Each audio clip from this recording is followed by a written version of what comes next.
So good evening, student. Today we are going to talk about application of recombinant DNA technology, especially in various sectors like health, agriculture, and as well as other important sectors. Last time पे हमने vectors के बारे में बात की थी. उससे पहले क्लास में मैंने आप लोगों को रिकम्बिनेंट डीएनए टेक्नोलॉजी के बारे में बताया था. आज हम रिकम्बिनेंट डीएनए टेक्नोलॉजी के एप्लीकेशंस की बात करेंगे. तो सबसे पहला जो टॉपिक है application of recombinant DNA technology in health. अगर आपसे एग्जामिनेशंस में क्वेश्चन पूछता है that what are the various applications of recombinant DNA technology, तो आप उसको ब्रेक कर लोगे कि how these technologies are useful in agriculture, how these technology are useful in health sectors. मतलब आप क्या करोगे कि वेरियस सेक्टर वाइज इसको ब्रेक कर लोगे.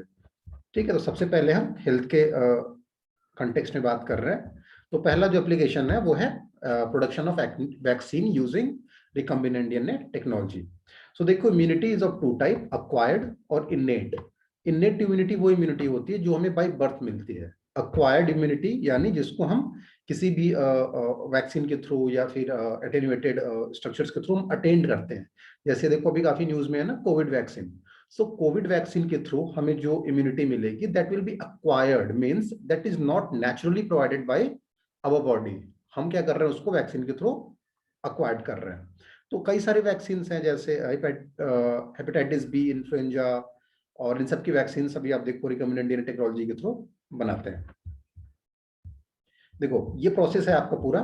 इसमें हमने क्या किया कि कोई भी जैसे कोड प्रोटीन हो सकता है हेपेटाइटिस बी वायरस का, या उसका डीएनए का कोई एक सेगमेंट है, या फिर उसका कोई एंटीजन प्रोड्यूसिंग जीन है, उसको देखो हमने क्या किया, यहाँ से आइसोलेट कर लिया. आइसोलेट करने के बाद हमने क्या किया, इसको देखो ये प्लाज्मिड है. प्लाज्मिड में आपको लास्ट टाइम भी बता चुका हूँ कि extra chromosomal material present in bacterial genome. और हमने क्या किया, प्लाज्मिड में देखो इसको इनकॉर्पोरेट कर दिया. अब इनकॉर्पोरेट करके इसको हमने एक्सप्रेस करा के इन सारे वैक्सीन का कलेक्शन करके इस टाइप से कर लिया. इसको आप ऐसे देखो कि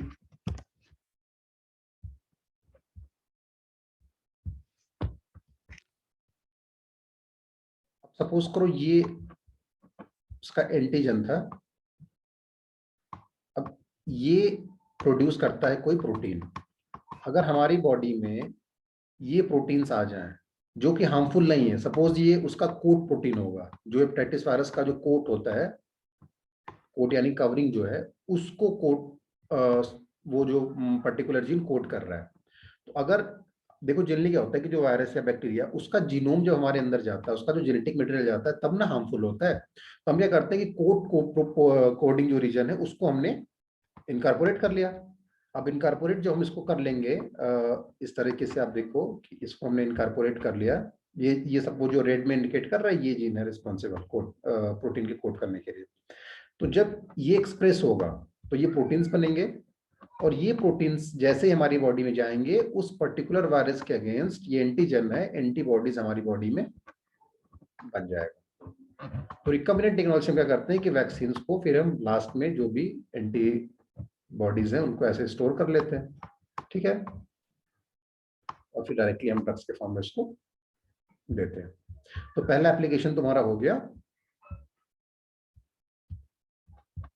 वैक्सीन के फॉर्मेशन में. ठीक है, इस डायग्राम को आप देख लेना, ड्रॉ कर लेना, इट्स कंपैरेटिवली इजी. उसके बाद this is commercial and pharmaceuticals products. उसमें क्या करते हैं कि जैसे कोई भी हार्मोन्स की हमको जरूरत, जैसे इंसुलिन. तो इंसुलिन कोडिंग जो प्रोटीन है, जो डीएनए है, उसको हम इंट्रोड्यूस करके अपने वेक्टर में उसको एक्सप्रेस करा के ढेर सारे मास लेवल पे बायोरिएक्टर के थ्रू मास कंजर्वेशन या मास मल्टीप्लिकेशन उसका करते हैं, और फिर अल्टीमेटली कई बहुत सारे इंसुलिन को हम प्रोड्यूस करके स्टोर कर लेते हैं.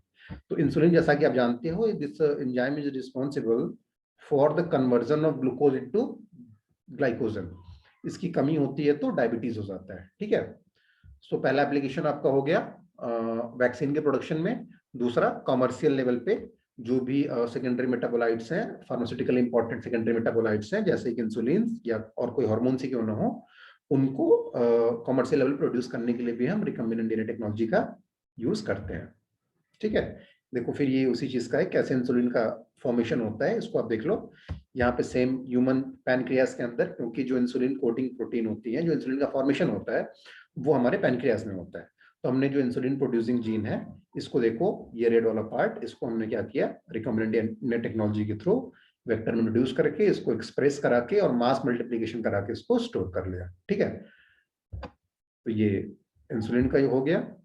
और सिमिलरली इंसुलिन के अलावा जो ह्यूमन ग्रोथ हार्मोन्स हैं, कई सारे हार्मोन्स होते हैं, एचजीपी जैसे यहाँ पे मेन हम बात हो रही है, ह्यूमन ग्रोथ प्रमोटिंग हार्मोन्स या एचजीएच ह्यूमन ग्रोथ हार्मोन्स, उसको भी हम यहाँ पे रिकॉम्बिनेंट डीएनए टेक्नोलॉजी के थ्रू मास लेवल पे प्रोड्यूस कर सकते हैं। तो अभी आपने हेल्थ में 3 एप्लीकेशंस के देखे, पहला वैक्सीन का फॉर्मेशन, दूसरा इंसुलिन का मास लेवल प्रोडक्शन और तीसरा ह्यूमन ग्रोथ हार्मोन्स का मास लेवल पे प्रोडक्शन। सिमिलरली ये इंटरफेरॉन्स है। इंटरफेरॉन्स क्या होते हैं कि जब हमारी बॉडी में वायरस का इन्फेक्शन होता है, ठीक है, तो इंटरफेरॉन्स जो होते हैं हमारी बॉडी प्रोड्यूस करती है ताकि हम वायरस को न्यूट्रलाइज कर सकें, इसका प्रोडक्शन भी हम कर सकते हैं। सिमिलरली कई सारे एंटीबायोटिक्स का प्रोडक्शन भी हम सेकेंडरी मेटाबोलाइट्स के मतलब रिकॉम्बिनेंट डीएनए टेक्नोलॉजी के थ्रू हम ये कर लेते हैं।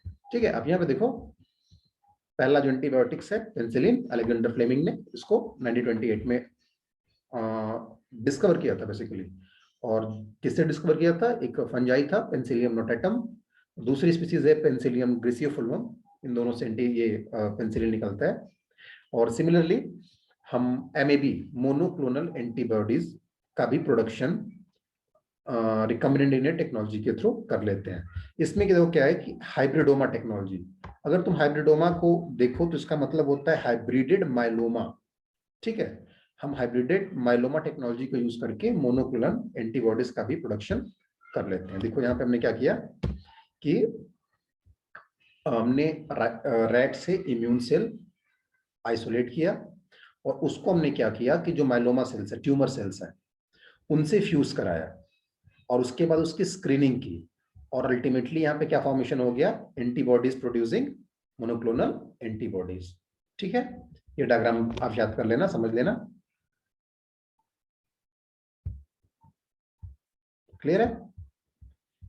हाइब्रिडेड माइलोमा, यहाँ पे माइलोमा सेल्स यानी कि जो ट्यूमर सेल्स है उनकी प्रॉपर्टी यूटिलाइज कर रहे हैं और इसका जो एंटीबॉडी फॉर्मिंग सेल्स है ये प्रॉपर्टीज की यूटिलाइज कर रहे हैं, दोनों को फ्यूज करके हाइब्रिडाइज करके मोनोक्लोनल एंटीबॉडीज का यहाँ पे हम देखो फॉर्मेशन कर रहे हैं।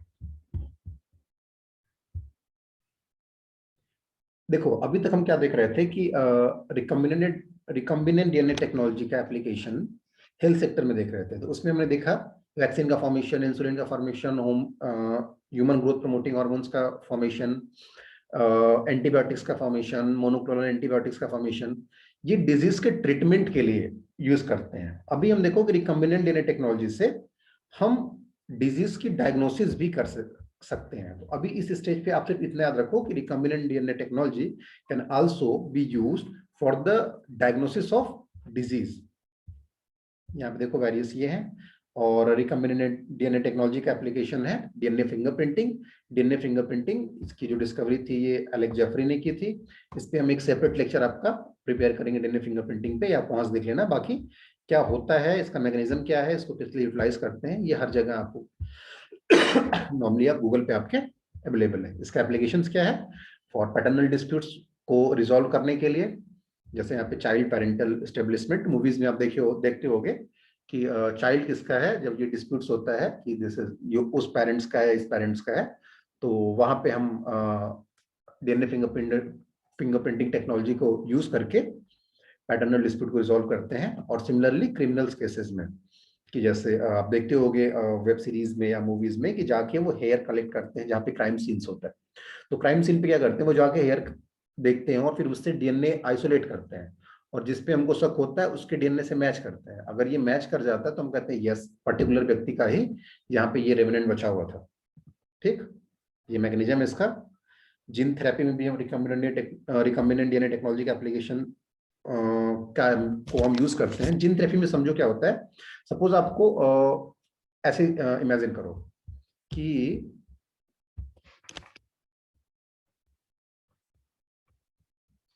ये आपकी बॉडी है, इस बॉडी में ये जो जीन है,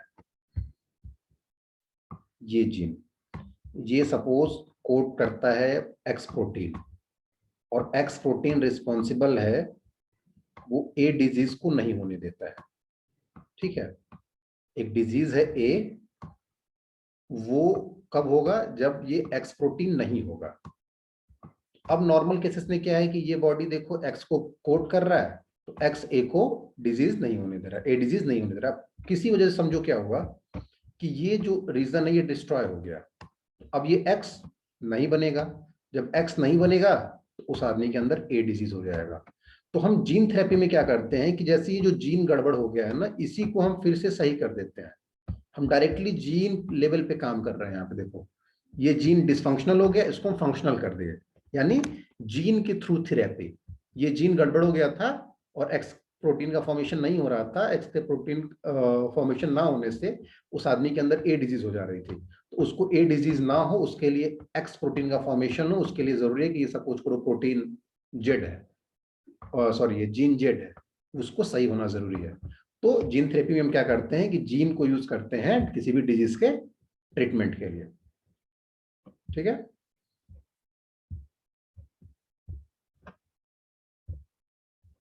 ये जीन थेरेपी हो गया। ये पूरा देखो डायरेक्ट डिलीवरी और सेल बेस्ड डिलीवरी पूरा एक्सप्लेन किया गया इसमें। ये डिटेल में वही है जो मैंने समझाया था, उसी को ये इलस्ट्रेट कर रहा है। ठीक है, अब देखो इन्वायरमेंट में what are the application of recombinant DNA technology in environment improvement. ऐसे समझो, एक एग्जांपल मैं आपको सिर्फ समझा रहा हूं यहाँ पे। देखो सपोज ये ओशन है, समंदर है, इसमें कभी कभी आप देखते होगे, न्यूज आती होगी कि जहाज जा रही थी और इसमें टैंकर्स में इसमें ऑयल भरा हुआ था और ये स्पिल हो गया और यहाँ पे बहुत सारा ऑयल या पेट्रोलियम जो है वो पूरा फ्लड कर गया। अब यहाँ इसके अंदर जो फिश पाई जा रही हैं या और जो मरीन ऑर्गेनिज्म है, ये ऑयल क्या करता है, इनको हार्मफुल होता है इनके लिए। आप वाटर पोल्यूशन में स्टडी करते हो, वाटर पोल्यूशन। सिमिलरली आपने पढ़ा होगा कोरल रीफ, ये ऑयल क्या करता है, ये जो स्पिल हो जाता है ये कोरल रीफ को जाके किल कर देता है, यानी जो फेनोमेना होता है उसको हम बोलते हैं कोरल ब्लीचिंग। देखो अब इनमें कंपोनेंट क्या क्या होते हैं ऑयल में, इसमें नैप्थेलिन होगा, ऑक्टेन होगा, जाइलीन होगा और प्रोपेन होगा। इनको डिस्ट्रॉय करने के लिए बैक्टीरिया एक है सुडोमोनास,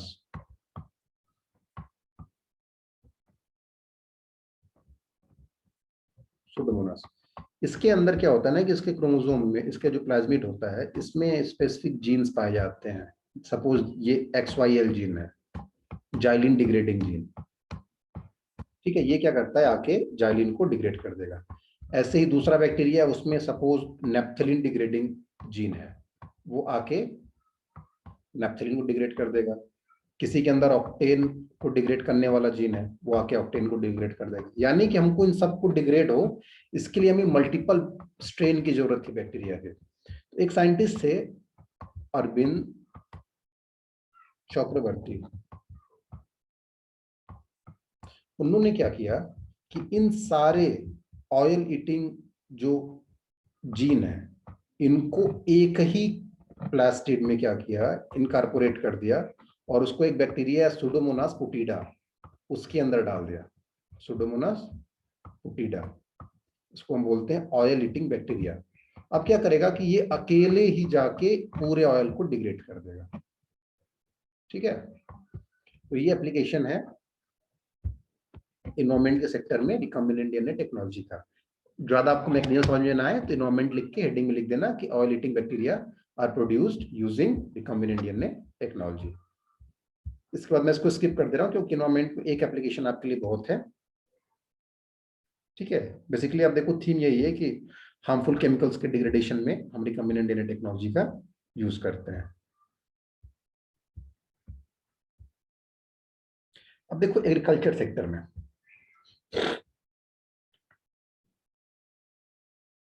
देखो एक एप्लीकेशन देखो, इसको आप यहां से मैं आपको डायरेक्टली एक्सप्लेन कर रहा हूं एग्रीकल्चर सेक्टर में application.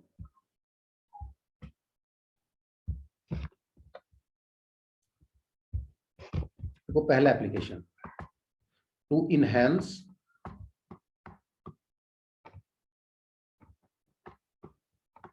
Self life.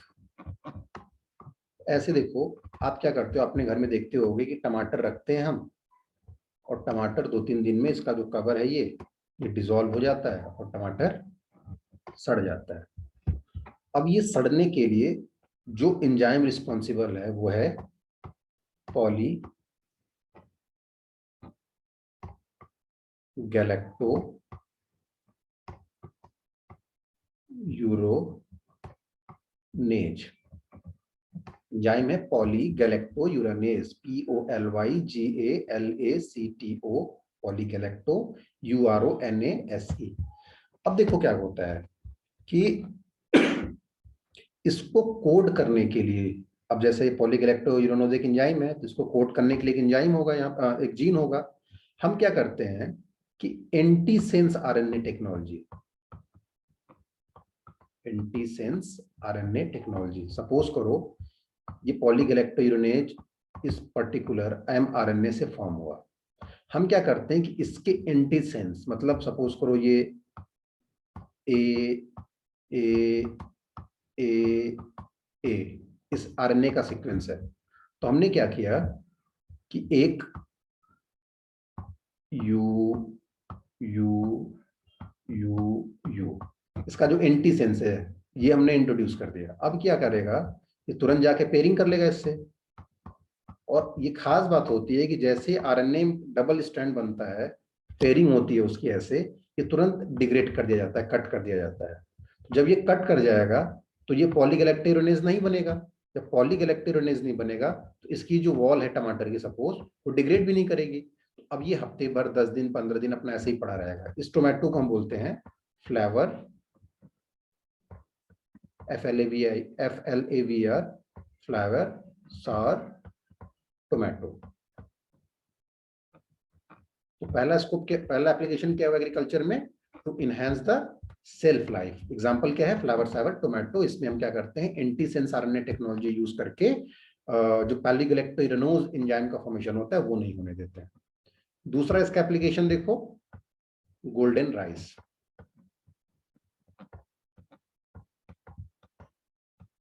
Golden rice, इसमें हम क्या करते हैं देखो कि विटामिन ए बनाने के लिए जो जीन रिस्पॉन्सिबल है वो इसके अंदर इंट्रोड्यूस कर देते हैं। तो जनरली क्या होता है कि राइस में विटामिन नहीं होता है, लेकिन इसके अंदर विटामिन ए भी होता है। इसको हम बोलते हैं गोल्डन राइस। अगर आपसे एग्जाम में क्वेश्चन पूछे कि golden rice is rich in, तो आपका आंसर होगा विटामिन ए। तो पहला एप्लीकेशन हुआ एग्रीकल्चर में to increase the shelf life. दूसरा एप्लीकेशन हुआ विटामिन ए रिच राइस यानी गोल्डन राइस।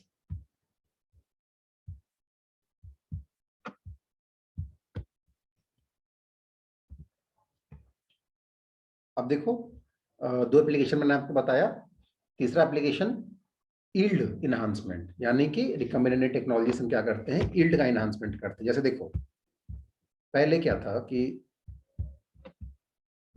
सपोज करो यहाँ पे सैलिनिटी काफी ज्यादा है, यहाँ पे हम कोई राइस प्रोड्यूस कर रहे हैं, उसमें क्या निकल रहा है, 1 हेक्टेयर में 10 क्विंटल निकल रहा है, 10 क्विंटल पर हेक्टेयर, क्योंकि यहाँ सैलिनिटी ज्यादा है। अब हमने क्या किया, एक जीन है सेल्टॉल, वो क्या करता है कि सैलिनिटी से रेसिस्टेंट प्रोवाइड करता है राइस को। हमने इसको इंट्रोड्यूस कर दिया इसमें, सेल्टाल जीन को हमने क्या किया, SALTOL, सेल्टॉल जीन। सेल्टाल जीन को हमने नॉर्मल राइस में इंट्रोड्यूस कर दिया। अब इसका जो प्रोडक्टिविटी है वो हो गया 20 क्विंटल पर हेक्टेयर। ठीक है, एग्रीकल्चर सेक्टर में आप देखो 3 एप्लीकेशन मैंने आपको बताया। पहला उसका जो प्रोडक्टिविटी होती है वो इनहेंस करने के लिए। दूसरा आप देखो जो फूड की क्वालिटी है, जैसे golden rice vitamin A rich हमने किया, उसको क्वालिटी इनहेंस किया। और तीसरा हमने बताया आपको पॉलीगैलेक्टोयूरानेज जिसमें रोल प्ले करता है एंटीसेंस आरएनए टेक्नोलॉजी यूटिलाइज करके, हमने क्या किया कि उसके शेल्फ लाइफ को इनहेंस किया। ठीक है,